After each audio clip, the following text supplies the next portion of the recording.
Nesse vídeo, vamos definir a função φ de Euler, provar que ela é uma função multiplicativa e usar isso para encontrar uma fórmula para calcular φ de n em termos da fatoração prima de n.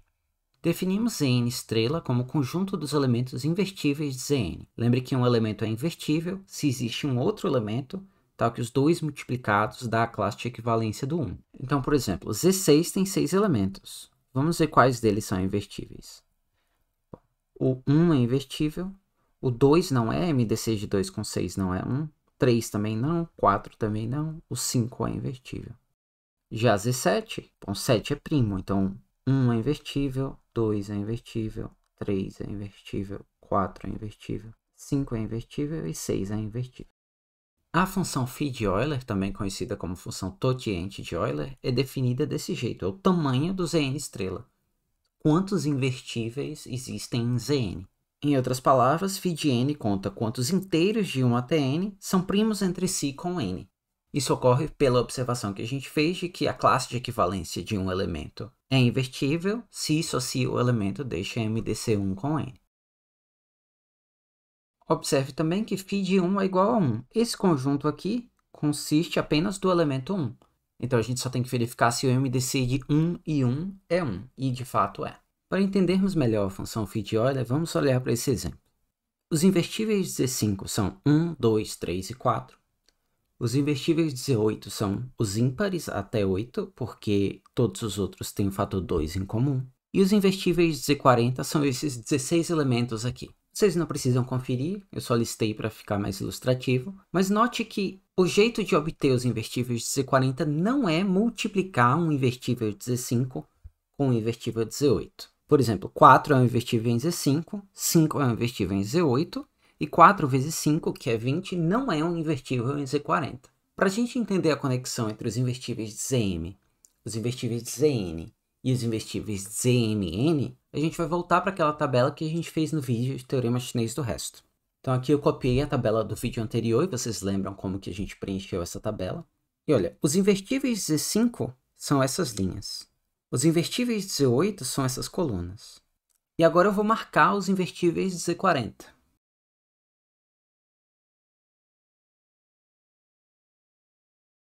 Então, eu marquei o 1, o 3, o 7, o 9 e assim vai. Note que eu marquei exatamente as células que estão numa linha correspondente a um elemento invertível de Z5 e numa coluna correspondente a um elemento de Z8.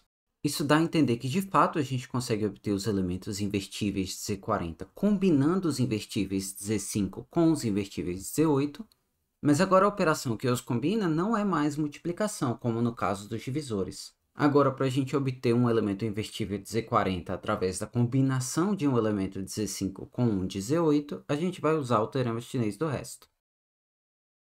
Então, formalmente, a gente vai provar que se Mn tem MDC1 e A, B e C são inteiros tais que C é congruente a A módulo M e C é congruente a B módulo N, então C é invertível módulo M vezes N se e só se tanto A é invertível módulo M, quanto B é invertível módulo N.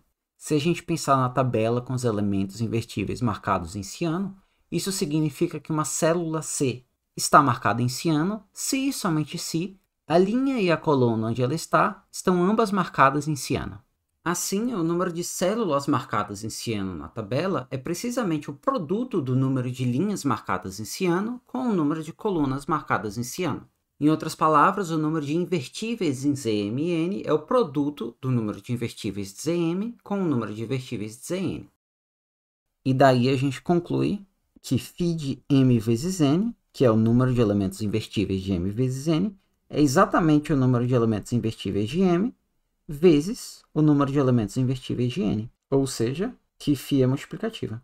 Então resta a gente provar esse se e só se aqui. Eu apaguei essa afirmação do final para a gente ter um espaço agora que a gente já sabe que o argumento implica que φ é multiplicativa. Vamos começar com o lado para a esquerda.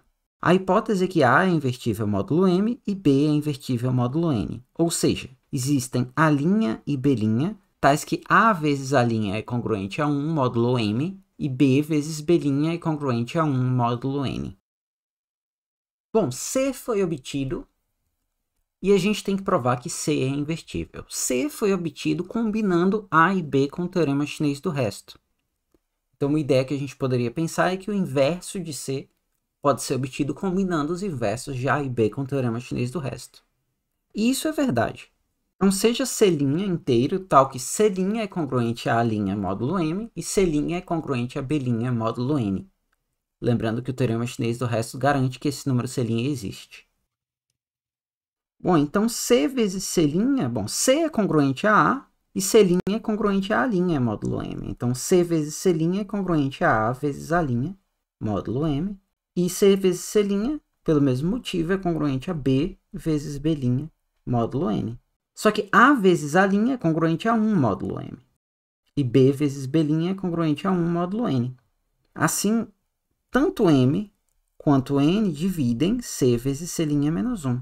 Como o MDC de MN é 1, M vezes N divide C vezes C' menos 1. O que significa que C vezes C' é congruente a 1 módulo MN, o que é o mesmo que dizer que C' é o inverso de C, módulo MN, ou seja, C é invertível. Para fazer o outro lado, a gente sabe que C é invertível módulo MN, ou seja, existe um C' inteiro, tal que C vezes C' é congruente a 1 módulo MN. E eu afirmo que esse mesmo C' é inverso modular de A, módulo M, e inverso modular de B, módulo N. De fato, se C vezes C' é congruente a 1 módulo M vezes N, então, por definição, C vezes C' menos 1 é múltiplo de Mn, ou seja, C vezes C' menos 1 é múltiplo de M e múltiplo de N, e, portanto, a gente conclui que C vezes C' é congruente a 1 módulo M, e C vezes C' é congruente a 1 módulo N. Mas C é congruente a A módulo M. Então, isso daqui é A vezes C' é congruente a 1 módulo M.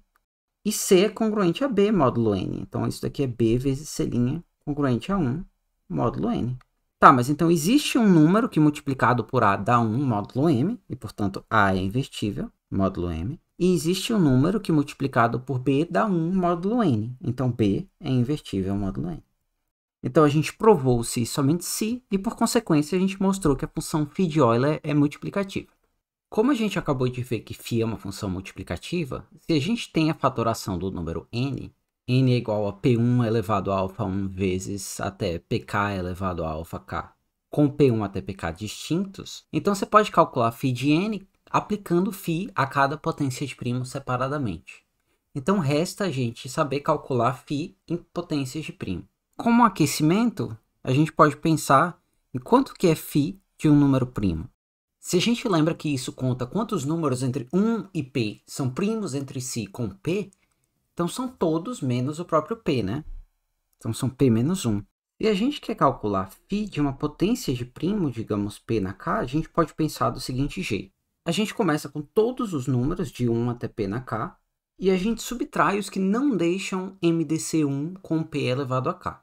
Bom, os MDCs possíveis com p elevado a k são p, p quadrado, até p elevado a k. E, portanto, o único jeito de você ter MDC maior que 1 com p elevado a k é você ser múltiplo de p. Os múltiplos de p até p elevado a k eles são p, 2p, até p elevado a k menos 1 vezes p. Então, existem p elevado a k menos 1 números ruins que a gente tem que subtrair, porque deixam MDC maior que 1. Então, a resposta é p elevado a k menos p elevado a k menos 1. Eu vou escrever isso do seguinte jeito. Eu vou escrever isso como p elevado a k vezes p menos 1 sobre p. Você pode verificar expandindo que isso é equivalente ao que a gente tinha antes. Com isso, se a gente tem um n qualquer e a gente sabe a fatoração dele, a gente pode escrever uma fórmula para φ de n. A gente já sabia que era φ de p1 elevado a alfa 1 vezes até φ de pk elevado a alfa k.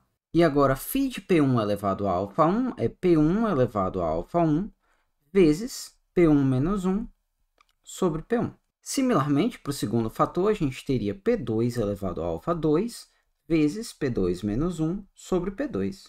E assim por diante, até a gente chegar no PK elevado a alfa K vezes PK menos 1 sobre PK. Mas note que esses fatores aqui que eu estou marcando em ciano, eles juntos formam o próprio número n. Então, a gente pode escrever essa fórmula como sendo o próprio n vezes o produto em todos os primos p que dividem n, de p menos 1 sobre p. E essa é uma fórmula para calcular φ de n se você tiver a fatoração do n. Então, recapitulando, a gente viu alguns jeitos de calcular φ de n. E eu vou ilustrar isso calculando φ de 40. O jeito mais ingênuo foi diretamente da definição, listando todos os elementos de Z40 estrela. Depois a gente descobriu que φ era uma função multiplicativa, então eu podia calcular φ de 40 sabendo φ de 5 e φ de 8 e multiplicando. E aí a gente pode calcular φ de 5 e φ de 8 na força bruta e descobrir que ambos são 4, como a gente já fez mais cedo. E isso também dá 16. E finalmente a gente obteve uma fórmula que requer saber quais primos dividem o número. Então φ de 40 era igual ao próprio 40. E aí para cada primo que divide o 40, a gente multiplicava por p menos 1 sobre p. Então 2 divide 40, a gente multiplica por p menos 1 sobre p é 1 meio. E 5 divide 40, então a gente multiplicava por p menos 1 sobre p, 4 quintos. E aí, simplificando, 40 vezes meio dá 20, 20 dividido por 5 dá 4, 4 vezes 4 dá 16. Computacionalmente, o primeiro jeito é horrível. O segundo jeito requer quebrar o número em 2 fatores, o que é essencialmente a mesma coisa que fatorar. E o terceiro jeito requer fatorar. Então, os jeitos mais eficientes que a gente viu de calcular φ de n requerem a fatoração de n, de um jeito ou de outro. Numa aula futura, a gente vai ver que criptografia RSA depende disso, mesmo no caso em que o n é composto apenas de 2 fatores primos.